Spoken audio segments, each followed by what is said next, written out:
एक और व्यस्त दिन अपराधियों से लड़ने के बाद स्पाइडरमैन को आखिरकार एहसास हुआ कि सुपर हीरो बनने की एक बहुत बड़ी कीमत होती है। जब पीटर घर पहुंचा तो आंटी मैंने उससे पूछा, अंडे लाए? पीटर ने शर्माते हुए कहा, नहीं मैं भूल गया, अभी लेकर आता हूँ। आंटी मैंने उसे रोक लिया और गुस्से में बोली, ये हुड उतारो और मेरी तरफ देखो। पीटर के पास कोई और रास्ता नहीं था। उसने अपना हुड उतारा और उसके चेहरे पर लगे घाव और चोट के निशान साफ दिखाई देने लगे। उसे उस हालत में देखकर आंटी में की आंखों में आंसू आ गए। उन्होंने पीटर का कॉलर पकड़ लिया और कहा, मुझसे कभी कुछ मत छुपाना। राज रखने की बहुत बड़ी कीमत चुकानी पड़ती है, पहले भी पड़ती थी, आज भी पड़ती है। आंटी में की ये बातें सुनकर पीटर के दिल का सबसे गहरा जख्म फिर से हरा हो गया। उसे पिछली रात की घटना याद आ गई, जब उसने दया दिखाकर एक अपराधी को जाने दिया था। उसी एक गलती की वजह से अंकल बेन की मौत हो गई थी।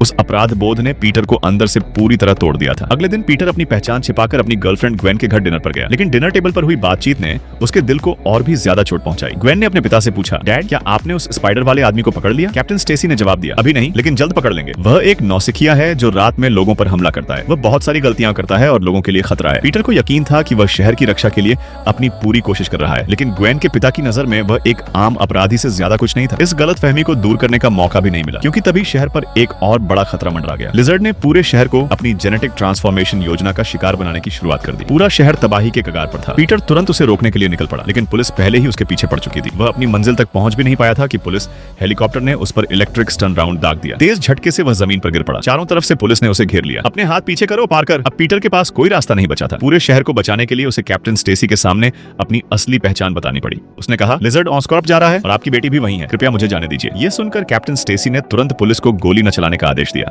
फिर उन्होंने अपनी बेटी ग्वेन को सुरक्षित जगह भेज दिया। उधर स्पाइडरमैन और लिजर्ड के बीच भयंकर लड़ाई शुरू हो चुकी थी। लड़ाई के दौरान स्पाइडरमैन के वेब शूटर्स भी टूट गए। इतना ही नहीं, लिजर्ड ने उसकी सबसे कमजोर भावनाओं पर हमला करते हुए कहा, पीटर पार्कर, न मां न पिता न अंकल, बिल्कुल अकेला। तभी पीछे से आवाज आई, वह अकेला नहीं है। समय रहते कैप्टन स्टेसी वहां पहुंच गए और उन्होंने पीटर की जान बचा ली, लेकिन एक साधारण इंसान लिजर्ड के सामने ज्यादा देर तक टिक नहीं सकता था। लिजर्ड के तेज पंजे ने उनके पेट को बुरी तरह चीर दिया। पीटर तुरंत उनकी मदद के लिए दौड़ा, लेकिन अब बहुत देर हो चुकी थी। अपनी आखिरी सांसों में कैप्टन स्टेसी ने अपनी सारी गलतफहमियां छोड़ दी। उन्होंने पीटर से कहा, पीटर मैं तुम्हारे बारे में गलत था। फिर उन्होंने उससे एक आखिरी वादा मांगा, ग्वेन को इस सबसे दूर रखना, मुझसे वादा करो। उनकी यह आखिरी इच्छा पीटर के कंधों पर एक और भारी बोझ बनकर रह गई।